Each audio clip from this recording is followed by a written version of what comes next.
નમસ્કાર અમારા દિલથી વાલા દર્શક મિત્રો, નિવૃત્ત કર્મચારી મિત્રો, પેન્શનર મિત્રો, સ્વાગત છે આપનું આપણી આ યુટ્યુબ ચેનલ ભાવેશ મકવાણા ન્યૂઝમાં। તો બધાને જય શ્રી કૃષ્ણ, જય માતાજી, હર હર મહાદેવ। તો આજના આ પેન્શનર બાબતના વિડીયોની અંદર આપણે ખૂબ સરસ મજાની વાત કરવાના છીએ। તો હવે ગુજરાત રાજ્યના પેન્શનરો આનંદો। ગુજરાત રાજ્યના પેન્શનરોના પેન્શનમાં આજરોજ તારીખ 22/2/2026થી આટલો વધારો થયો છે જાહેર। તો મિત્રો કેટલો વધારો જાહેર થયો છે અને ક્યારથી જાહેર થવાનો છે જેની આજના વિડીયોમાં આપણે વાત કરીશું। તો આજનો વિડીયો તમે ખાસ કરીને અંત સુધી જોઈ લેજો।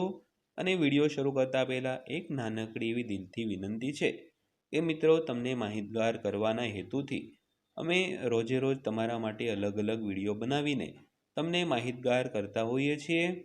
તો ખાસ કરીને આવી મહેનત અમે કરતા હોઈએ તો તમારે એક નાનકડી એવી જ મહેનત કરવાની છે, વિડીયોને એક લાઇક કરવાનો છે અને ચેનલ સબસ્ક્રાઈબ ન કરી હોય તો ચેનલને સબસ્ક્રાઈબ પણ કરી લેવાની છે, જેથી કરીને અમને કોઈ પણ જાતનો અફસોસ ન રહે કે અમે વિડીયો સાવ ફોગટમાં બનાવી રહ્યા છીએ।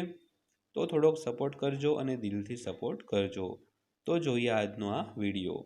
તો ડીએમાં વધારો।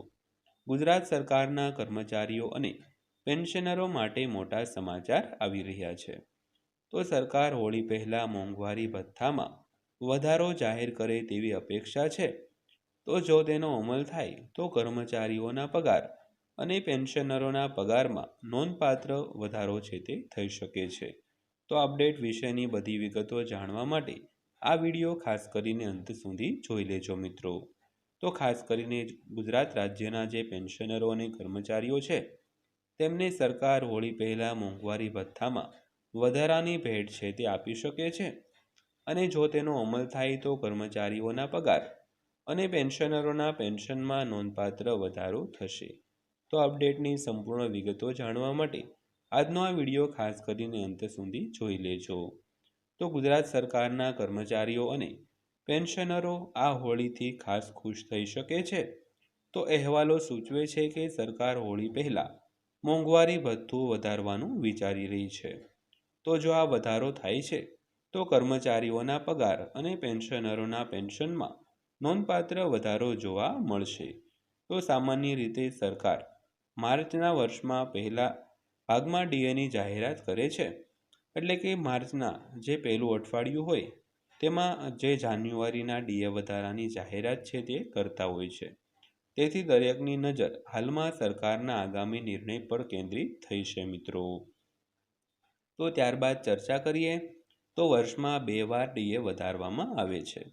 તો સરકારી નિયમો અનુસાર મોંઘવારી ભથ્થું એટલે કે ડીએ વર્ષમાં 2 વાર વધારવામાં આવે છે। પહેલો વધારો જાન્યુઆરીથી જૂનના સમયગાળા માટે છે અને બીજો વધારો છે તે માર્ચમાં જાહેર કરવામાં આવે છે।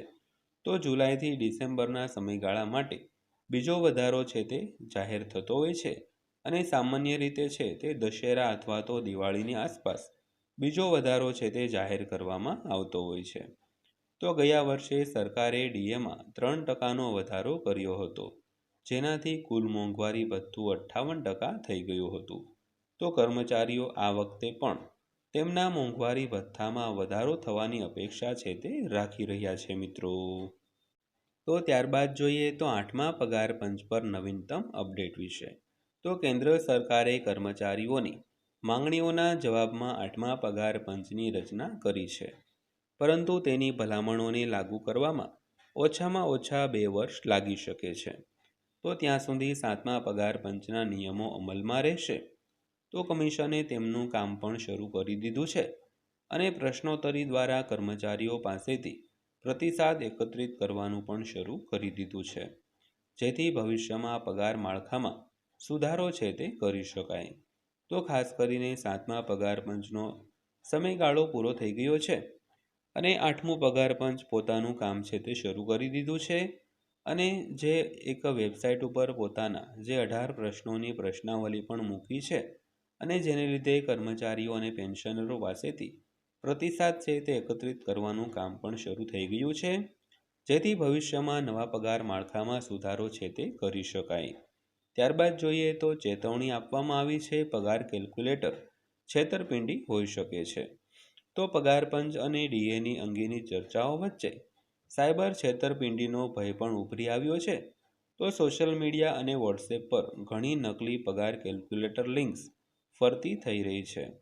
તો સરકારે ચેતવણી આપી છે કે આ લિંક્સ સાયબર ગુનેગારો દ્વારા તમારી વ્યક્તિગત અને બેન્કિંગ માહિતી ચોરી કરવા માટે બનાવવામાં આવી છે. તો કોઈ પણ અજાણી લિંક્સ પર ક્લિક કરશો નહીં અને ફક્ત સત્તાવાર સરકારી જાહેરાતો પર જ વિશ્વાસ કરવો જોઈએ મિત્રો. ત્યારબાદ વાત કરીએ તો આગામી દિવસોમાં અસર થશે. તો મોંઘવારી ભથ્થામાં સંભવિત વધારાથી કર્મચારીઓને તેમના હાથમાં વધુ પૈસા મળશે જ, પરંતુ બજારની ભાવના પણ વધશે. તો તહેવારોની મોસમ દરમિયાન જ્યારે લોકો પાસે વધુ પૈસા હશે ત્યારે ખરીદીમાં વધારો થશે.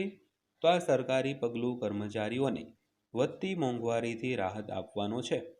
તો સત્તાવાર જાહેરાત બાદ વધેલી રકમ છે તે સીધી કર્મચારીઓના ખાતામાં જમા કરવામાં આવશે મિત્રો.